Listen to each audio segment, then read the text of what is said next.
पिछली बार आपने सुना, कैफे में एक छोटी सी गलती से शुरू हुई मुलाकात ने तो अलग अलग दुनियाओं के लोगों को आमने सामने ला दिया। कियारा की महंगी ड्रेस पर कॉफी गिरने के बाद उसका गुस्सा सातवें आसमान पर था। आर्यन, जो सिर्फ एक वेटर नहीं बल्कि एक उभरता हुआ आर्टिस्ट था, अब परेशानी में फंस चुका था। लेकिन क्या ये पहली मुलाकात दोनों की जिंदगी हमेशा के लिए बदलने वाली थी? चलिए, आज की कहानी शुरू करते हैं। कैफे में बढ़ता तनाव। कैफे का माहौल हलचल से भरा है। आसपास लोग धीमी आवाज में बातें कर रहे हैं। हल्की बैकग्राउंड म्यूजिक चल रही है। कियारा अभी भी अपनी ड्रेस पर गिरी कॉफी को गुस्से में देख रही है। आर्यन घबराया हुआ है, लेकिन उसके चेहरे पर आत्मसम्मान की हल्की झलक भी दिख रही है। कियारा गुस्से में आंखें तरेरते हुए, तुम्हें दिखता नहीं है, इतनी लापरवाही से काम करते हो? आसपास बैठे लोग धीरे धीरे इधर देखने लगे हैं। कुछ फुसफुसाने लगते हैं। पहला ग्राहक धीमी आवाज में, अरे ये वही लड़की है ना, किसी बड़े बिजनेस ग्रुप की बेटी? दूसरा ग्राहक, हाँ, सुना है बहुत घमंडी है। कियारा को लोगों की बातें सुनाई नहीं देती, लेकिन आर्यन का चेहरा लाल पड़ने लगता है। वह जानता था कि यह दिन उसके लिए मुश्किलों से भरा होगा, लेकिन इस तरह उसकी बेइज्जती होगी, ये उसने नहीं सोचा था। आर्यन धीमे स्वर में परेशान होकर, मैम, आई एम सॉरी, वो, मेरा ध्यान। कियारा कट करते हुए तेज आवाज में, सॉरी? तुम्हारे सॉरी से मेरी ड्रेस ठीक हो जाएगी? ये ड्रेस तुम्हारी पूरी सैलरी से भी ज्यादा महंगी होगी। कैफे में बैठे कुछ लोग अब उनकी तरफ देखने लगे हैं। आर्यन झुका हुआ है, लेकिन उसकी आंखों में एक अजीब सा संयम है। वो गलती मान रहा है, लेकिन अपने आत्मसम्मान को टूटने नहीं दे रहा। आर्यन गहरी सांस लेते हुए, धीरे लेकिन आत्मविश्वास से, मैम, मैं आपकी तकलीफ समझ सकता हूँ, लेकिन मैंने जानबूझकर ऐसा नहीं किया। अगर आपको नुकसान हुआ है, तो मैं इसकी भरपाई करने के लिए तैयार हूँ। क्यारा को पहली बार लगता है कि ये वेटर बाकी लोगों से अलग है। उसकी आवाज में डर नहीं, बल्कि आत्मसम्मान झलक रहा है। लेकिन गुस्से से भरी कियारा उसे और जलील करने के लिए तैयार है। कैफे का मैनेजर दौड़ता हुआ आता है। कियारा को देखकर तुरंत समझ जाता है कि मामला गंभीर है। मैनेजर घबराते हुए, हाथ जोड़ते हुए, मैम, मैं बहुत बहुत माफी चाहता हूँ। ये हमारी गलती थी। हम आपको इस नुकसान के लिए मुआवजा देंगे। क्यारा नखरे से घूरते हुए, बेटा, मुझे लगता है कि इस वेटर को यहाँ से निकाल देना चाहिए। अगर तुम चाहते हो कि मैं दोबारा यहाँ आऊं, तो ये आदमी इस कैफे में नहीं दिखना चाहिए। आर्यन चौंक जाता है। उसकी नौकरी चली जाएगी? वो चुप रहता है, लेकिन उसकी मुट्ठियां कस जाती हैं। कियारा की बेरुखी उसे अंदर तक चुभ जाती है। मैनेजर आर्यन को डांटते हुए, तुम्हारी वजह से हमें इतनी शर्मिंदगी उठानी पड़ी। जाओ, अभी के अभी यहां से निकलो। आर्यन बिना कुछ कहे एप्रन उतारता है और एक गहरी सांस लेता है। वह एक नजर कियारा को देखता है। उसकी आंखों में कोई शिकायत नहीं, बल्कि एक अजीब सा गुस्सा और आत्मसम्मान झलकता है। आर्यन कैफे के बाहर निकलता है। उसका मन भारी है, लेकिन एक कोने में खड़ी कियारा उसे जाते हुए देखती है। उसे महसूस होता है कि हो सकता है उसने कुछ ज्यादा ही कह दिया हो, लेकिन उसके अंदर की घमंड उसे अपनी गलती मानने नहीं देता। कियारा मन ही मन, ये आदमी कुछ अलग था, लेकिन क्यों मुझे उसकी आंखों में एक अजीब सा गुस्सा और दर्द नजर आया। वहीं दूसरी तरफ आर्यन भी सोच रहा है। आर्यन मन ही मन खुद से, आज नहीं, लेकिन एक दिन मैं इस लड़की को दिखाऊंगा कि इंसान की पहचान उसके कपड़ों या पैसों से नहीं, बल्कि उसकी काबिलियत से होती है। शाम का समय, हल्की बारिश हो रही है। आर्यन एक सुनसान सड़क पर अकेला चल रहा है। उसकी आंखों में निराशा है, लेकिन अंदर कुछ ठान चुका है। वह कैफे छोड़ने के बाद सीधा अपने छोटे से कमरे में आता है, जहां उसका एक दोस्त रोहित पहले से बैठा है। रोहित चौंक कर उठते हुए, अरे तू इतनी जल्दी वापस कैसे आ गया? तेरी शिफ्ट तो रात तक चलती थी ना? आर्यन थके हुए स्वर में अपना बैग पटकते हुए, अब नहीं चलेगी, मैं अब वहां काम नहीं करता। रोहित हैरानी से, मतलब? आर्यन चुप रहता है। रोहित समझ जाता है कि कुछ गड़बड़ी हुई है। वह पास आकर उसके कंधे पर हाथ रखता है। रोहित गंभीरता से, भाई, क्या हुआ?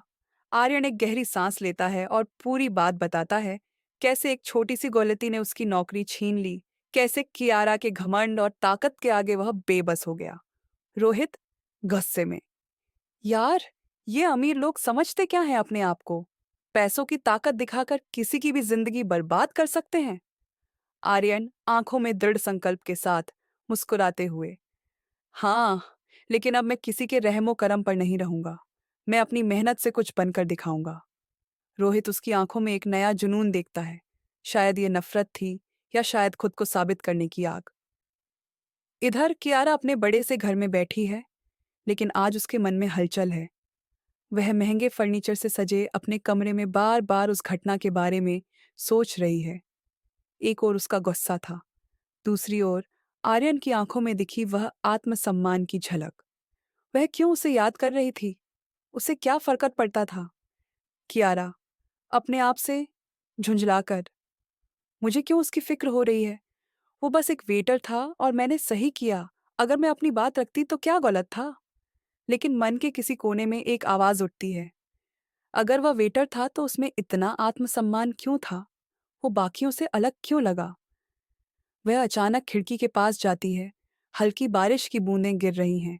उसे अनजाने में वही कैफे याद आता है, और वो लम्हा जब उसने आर्यन को अपनी गलती मानते हुए भी आत्मसम्मान से जवाब देते देखा था।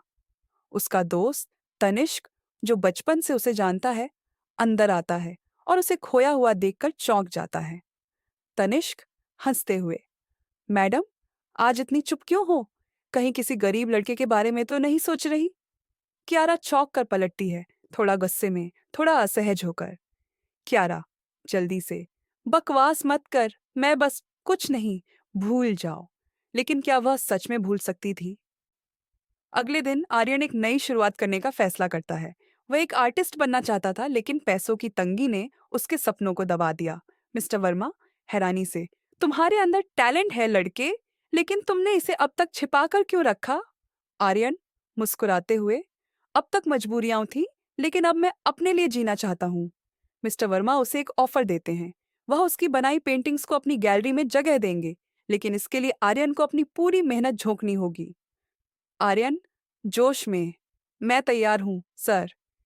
यहीं से शुरू होती है आर्यन की जिंदगी की नई जंग, जहां वह अपने सपनों को हकीकत में बदलने के लिए दिन रात मेहनत करेगा।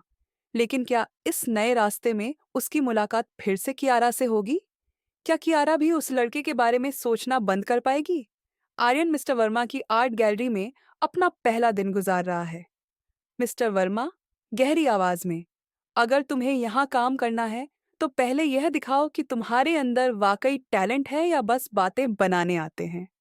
आर्यन बिना कुछ बोले एक कोना पकड़कर बैठ जाता है। वह अपने पुराने स्केच निकालता है और एक सफेद कैनवास पर ब्रश चलाने लगता है। कुछ ही देर में वहां कुछ स्टाफ लोग इकट्ठे हो जाते हैं। एक स्टाफ मेंबर हैरानी से, वाह, ये तो कमाल का काम है। ये लड़का तो असली आर्टिस्ट है। मिस्टर वर्मा, जो हमेशा शक की नजरों से देखता था, पहली बार मुस्कुराता है। मिस्टर वर्मा, बढ़िया, मैं तुम्हें एक हफ्ते का ट्रायल देता हूँ। अगर तुम्हारी पेंटिंग्स बिक गईं तो तुम्हें परमानेंट जॉब मिल जाएगी। आर्यन के चेहरे पर आत्मविश्वास झलकता है। अब वह सिर्फ एक गरीब लड़का नहीं था, बल्कि एक कलाकार था जो अपने सपनों की ओर बढ़ रहा था। दूसरी ओर कियारा अपने पेंटिंग क्लास में होती है, लेकिन उसका ध्यान बार बार भटक जाता है। उसके हाथ में ब्रश है, लेकिन दिमाग कहीं और। तनिष्क, जो हमेशा उसकी छोटी छोटी बातें समझ जाता था, पास आकर उसे छेड़ने लगता है। तनिष्क हंसते हुए, अब बताओ भी, बात क्या है? वो कैफे वाला लड़का फिर से याद आ रहा है? क्यारा तुरंत गुस्से में आ जाती है, लेकिन उसकी आंखें झूठ नहीं कह रही थी। क्यारा झुंझलाकर, बकवास मत करो, मुझे उस लड़के से कोई लेना देना नहीं है। तनिष्क शरारत से, सच में? तो फिर तुमने इस पेपर पर उसका स्केच क्यों बना दिया? कियारा चौंक कर अपने हाथ में पकड़ी पेंसिल की ओर देखती है। वह अनजाने में ही आर्यन का चेहरा बना चुकी थी। वह तेजी से पेपर फाड़ देती है और उठकर क्लास से बाहर निकल जाती है, लेकिन उसके दिल में सवाल उठने लगते हैं। क्या ये सिर्फ एक इत्तेफाक था, या उसकी तकदीर उसे कोई इशारा दे रही थी? कहानी एक ऐसे मोड़ पर पहुंच गई है जहां दो विपरीत दुनिया के लोग पहली बार टकराए हैं। लेकिन क्या ये मुलाकात सिर्फ नफरत को जन्म देगी, या प्यार की कोई कड़ी भी जुड़ रही है? यही तो देखना बाकी है। क्या कियारा को अपनी गलती का एहसास होगा? क्या आर्यन इस बेइज्जती के बाद हार मानेगा या अपनी काबिलियत से कुछ बड़ा कर दिखाएगा? क्या ये पहली मुलाकात ही उनकी जिंदगी का सबसे बड़ा मोड़ बनने वाली है? जानने के लिए देखिए पार्ट 3। अगर आपको यह कहानी पसंद आई तो लाइक, शेयर और कमेंट करें।